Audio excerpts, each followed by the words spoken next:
Прашањето ми е друго, околу лековите. Лекови се даваат до 15 со рецепти, а после 15 нема лекови. Уредува од државата, уредува од владата, уредува од Министерството, од Фондот за здравство и од Министерството за здравство. Све е уредува. Ама големи шпекулации аптеките прават и големи организации прават со криење на лекови, криење на луѓе кои зависат од тие лекови, кои не се моćни да ги платат тие лекови. Нормално тие коштаат многу поскупо у приватна база. Кога ќе идеш, третиот или вториот ден нема лекови, вика тој лек го нема на рецепта, само на приватно го има. Сите аптеки така работат. Сите аптеки на овој начин. Едно ќе ви кажам друго.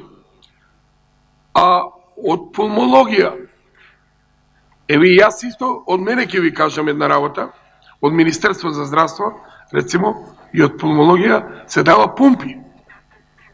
Пумпа кој човек има астма. Ја имам астма. Има и други граѓани. Втор месец нема пумпи. Вториот ден ги нема. И други лекови, значи големи малверзации. Вика на приватно 3600 денара.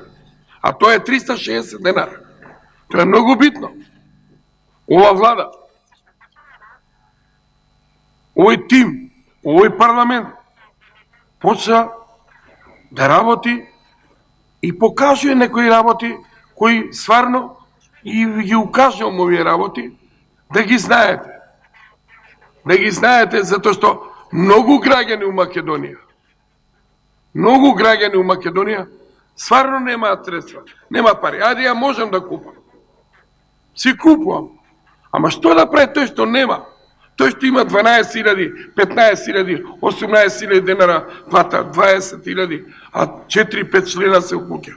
Значи, тоа треба да го преземем у обзир. Големи малверзации се прават. Големи малверзации. Аптеките. Станава милионери, банкодери. Ја не зборам сега тоа. Тоа е одамна. Одамна и си тече. Ова влада, као пратеник, мислам дека ќе преземе и ќе ми дадат одговор за ова. Кој сака да ми даде одговор, у реду,